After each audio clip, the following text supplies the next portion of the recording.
Hi everyone, it's Jerry. I'm on leadchess.org and I just got paired up playing a 5-0 game. Alright, let's go with the Caro-Kann Advance. Okay. G4 or not?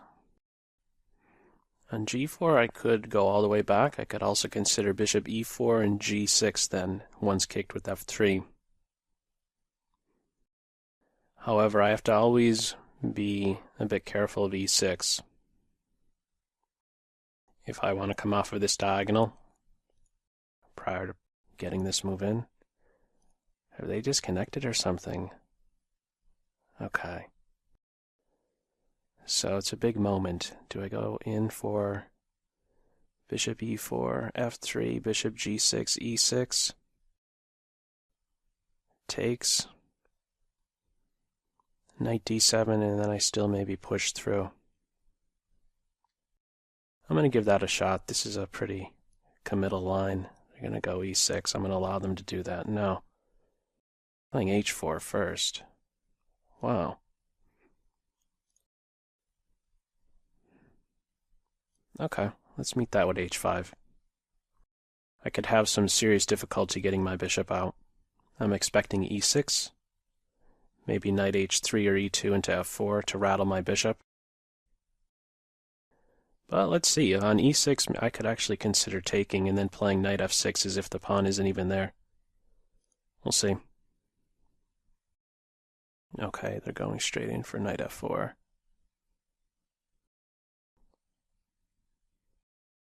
Alright, I'm going to take.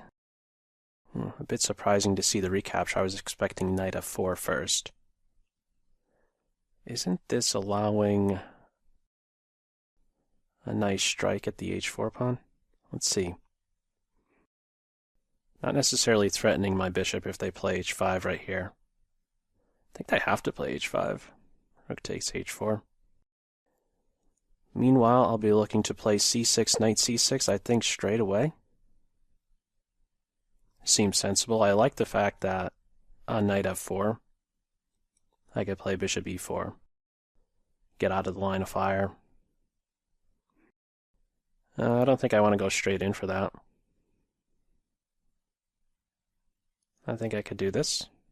Pawn takes bishop, I take the rook. Actually bishop G2 is a bit of a bug, isn't it? That stops bishop here and threatens bishop, pawn takes bishop. Oh, that's another move that does that. The rook is defended now. Okay. I guess I'm going to drop back. This would be a very critical line. Yeah, they're going straight in for that. Yikes. Okay. Noted.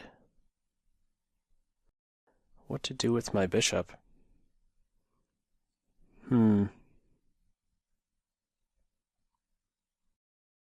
Or, actually, do I even have to do anything just yet? I'm going to try this move, meeting G6 with bishop 2 here. This could be the wrong idea. Bishop B5 I'm not scared of. Get this knight here. Very aggressive play so far by Team White. So I'm threatening this pawn now. Alright. That one wasn't scaring me so much. Is this going to be a concern? We're going to find out. They take straight away. Okay.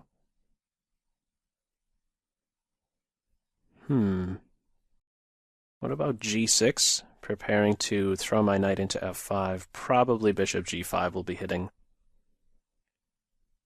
And if I'm not careful, queen F3 is hitting soon. Maybe I go direct here with queen B6.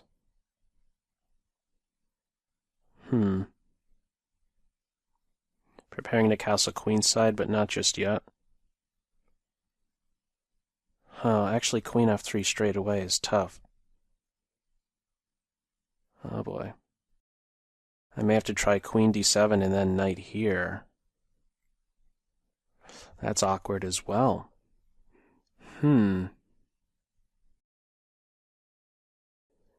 Yeah, this is tough. I was preparing to meet something like queen f3 with bishop g8.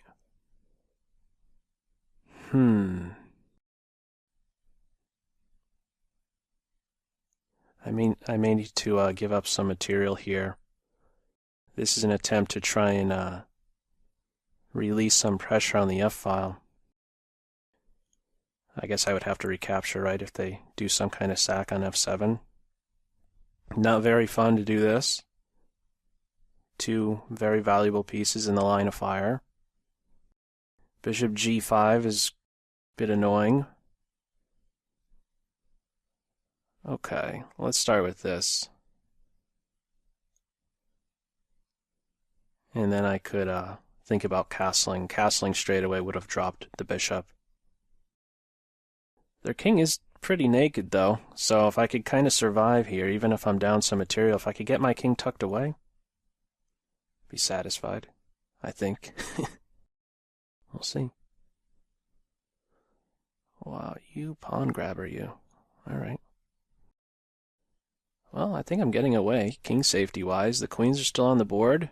Opposite sides castling. I shouldn't be too concerned about material loss, I don't think, at least.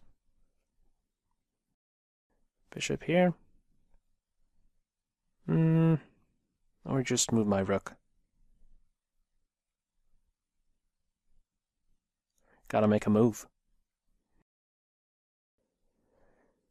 Yeah, bishop e7. I didn't think rook move was any good. My rooks are connected now.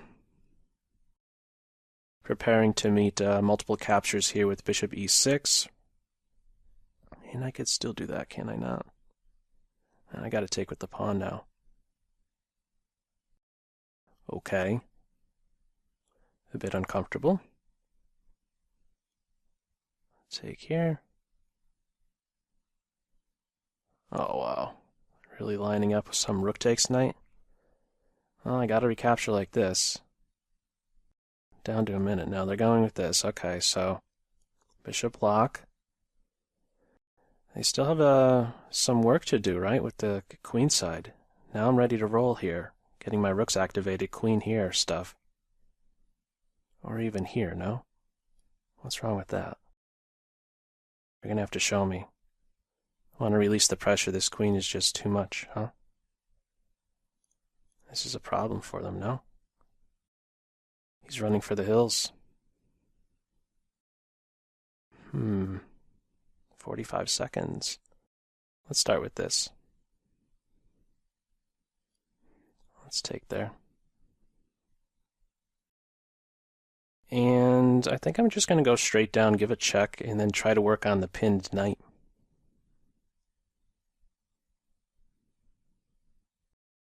Is there something better? I'm going to start with that. And let's find a safe square. Let's go here. The queen attacks the rook. I have queen g5. This rook is restricting two pieces. Let's keep it shut down. Here comes the queen. Queen f1. Queen exchange. I could do this because I have bishop here. And now the clock. The tricky clock. And here for starters. Rook exchange is what I want. I'm okay with giving up some pawn. This is winning. Let's just stop any trickery over here. And push these pawns to victory lane. Alright, where's the mate? Right around the corner. That's gonna do it. Whew. I don't know. I don't know what to say. I'll say good game. Yeah, I don't know. I thought I was busted with the aggressive play on the king side, but it's a very sharp line. I felt like I was just on the ropes for so many moves. But yeah, as mentioned, opposite sides castling, material not so much of an issue. It really came down to king safety in the end. Let's not have the evaluation on just yet. I believe, okay, I have to hit that. So it's going to do a quick analysis here, but while it's doing that, let me just point out that I was almost always in the habit playing on the black side here with this advanced variation to meet G4 with maintaining my bishop on this diagonal. And the reason for this is because this is a move that I feared, but I looked into it a little bit more, and I believe black kind of just gives the pawn back. You know, having these doubled pawns makes life very difficult, especially for the bishop on f8. But I believe there's a way to just play knight d7 and push through. Just kind of give the pawn back. Something like this. Maybe even bishop here first. But I don't know, something like that, where you just quickly give the pawn back in order to open up the bishop. It's not the only way to play it. I don't have so much experience with that, but I normally kind of just come all the way back here, and I'm content with actually hemming my bishop inside of my pawn chain, playing e6, and then looking to strike at the tail and kind of reason that, hey, this g4 move, yeah, that's pretty committal. You know, it doesn't get any more weakening than that. And the white king really would never find comfort over here on the king side. Meanwhile, this is the direction I would be going in.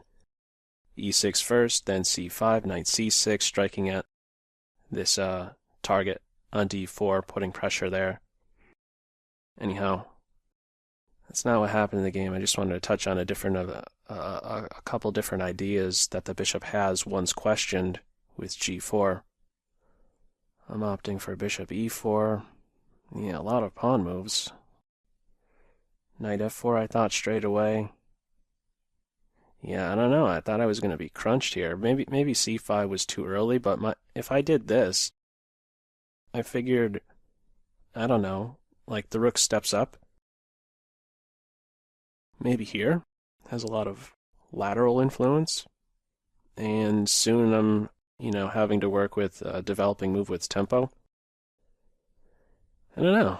Felt a little odd. In the end, I just got on with striking at the tail. Knight g6 hits the bishop.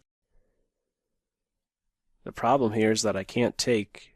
Well, actually, I could take like this. I can't take with the bishop, but I could take with the knight. I didn't consider that. It looks very uncomfortable for me, though. Yeah, I don't know about opening up the h-file completely for white like that. I take... Maybe that's something better than taking here. I don't know. Yeah, I'm down a pawn, but again, there wasn't... I'm still getting some development in with these moves. We'll see what kind of tactics were missed. Probably some stuff was missed. I'm almost certain I'm winning here. I'm just looking at the notation now on the right-hand side. What is the evaluation saying? Okay. Okay. That's a bit reassuring, huh? I guess I didn't miss anything. Aside from the typical opening advantage with white having some space with e5. Yeah, I guess I didn't miss anything. That's not to say that there isn't some improvement, but let's see. Let's put the arrows on, and we'll keep an eye on this evaluation now. See how white could have maybe done one better. h4. f3 bishop there. Let me just look at this. Takes. h4. Queen c7. Yeah, the name of the game from here is to make the moves that are going to help facilitate an e5 advance. That's why we saw queen c7 and now knight to d7 popping up. Okay. And also even this moment here, after g4, if I go straight back, no, it's worthwhile. If you're going to stay on this diagonal, it's worthwhile to provoke f3, because this isn't a helpful move. It just interferes with the queen, interferes with the knight, makes the king more vulnerable should he go kingside. Yeah, so if you're going to stay on this diagonal, it's best to go to e4 before you go straight into g6. So here. And suppose e6. Yeah, we're just taking and then trying to get in the e5 advance. The other variation I was pointing out was bishop here. What's the evaluation looking like? It's a much more solid approach, of course. You're not allowing this dent to be placed into the black structure. And, yeah, you don't have to worry about your bishop getting trapped over here with some pawn storm. Bishop there, queen b6 or e6. Yeah, I like this. I mean, I could have very well gone in for this kind of thing where I just retreated and said, hey, you know, that's a pretty committal move. But I chose a more committal road, more dynamic road, I guess we could say. Takes. I thought knight f4 would have been better. And I had been planning this. Takes and then bishop e4. Rook h3. Sharp stuff. I'm on h4 there. Yeah, white has their own worries as well here with h4, right? And that was felt in the game, at least for one moment. I was throwing a punch there. So they didn't go straight in for knight f4. They take, push. I could go in bishop e4 now. That's what it's suggesting. But c5 isn't bad. I back up, g5. I played knight e7. All right. Well done. All right, I played bishop g8. And that was my instinct. Capturing, yeah, it's no good. You don't really have to calculate. You just know if you're going to open up this position, just like I eventually did when I had my rook on the first rank, one piece restricting two. You know, that's kind of the situation I'm in. My rook can't move. And my bishop, well, he can move, actually, because the knight's defending the rook, but yeah, I'm really asking for some trouble to bring the white pieces to life like this, even if it's just one piece. So I have to do this. As awkward as it looks, I'm really backed up. But they are quite extended. These are not developing moves. That's another way to look at it. They are kicking me around some, but no new pieces are entering the scene. Check there. Check there. Castles. Yeah, I think this is maybe one of the moves I spent the most time with, queen d7. I guess I could jump straight into f5. I didn't want to do... my initial thought was to do this, to really focus on f5, and in doing so, I'm sheltering the rook's influence on these three squares if I could establish a piece on the f5 square. But my concern is exactly what the computer's suggesting here, where the bishop can develop and immediately observe the two weaknesses now that I created with that move. Both h6 and f6 are holes, and I'm in a pin. Apparently it is still okay, but I thought these were, I guess, unnecessary weaknesses to make. Therefore, queen d7, knight f5. Okay, I guess it likes how I played it. I didn't even consider I could take the knight. Huh.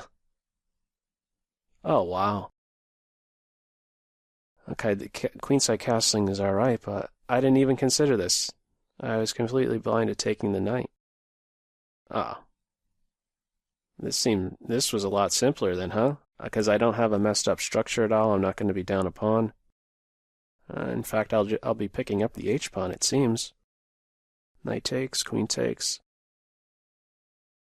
I don't think there's any issue with taking that pawn right away. However, he's hit twice, defended 0. Probably no rush with taking him. What's wrong with queenside castle? Nothing. Bishop here. Rook over, and he's soon to fall. Opposite color bishops. Yeah, this is looking good for black. Okay. I should have at least seen that I could take the knight. Didn't even cross my mind. I guess nothing was missed, as we saw with the graph. Yeah, they're up a pawn, but look at that evaluation. What's more important here? Development, in cases where it's opposite sides castling. Rook h6, rook takes pawn, threatening rook g5, yeah, it's busted here. I guess there's many different ways you could win it. I just wanted to be assured that they would have to spend forever to get out of that pin. I don't know if I said it in the video, but I didn't want to go here because there's a queen move here. Like, I just kind of reasoned, let's put the rook on a light square. That way, if he's struck at along a diagonal, maybe my queen could enter here, but that's not necessary. Yeah, that is true. The queen can't go here, hit the rook, and defend queen g5 because of the bishop. And if she goes here, well, enters the queen, and it's already calling for mate in 7. Yeah. So, what more to say? Yeah, this is just winning, this ending. There's no fancy pawn moves or anything that white could come up with to create a passed pawn or anything. So this is like an opening. There's got to be some improvement here in the opening for white. h4, knight there, knight f4. Is that really the main improvement?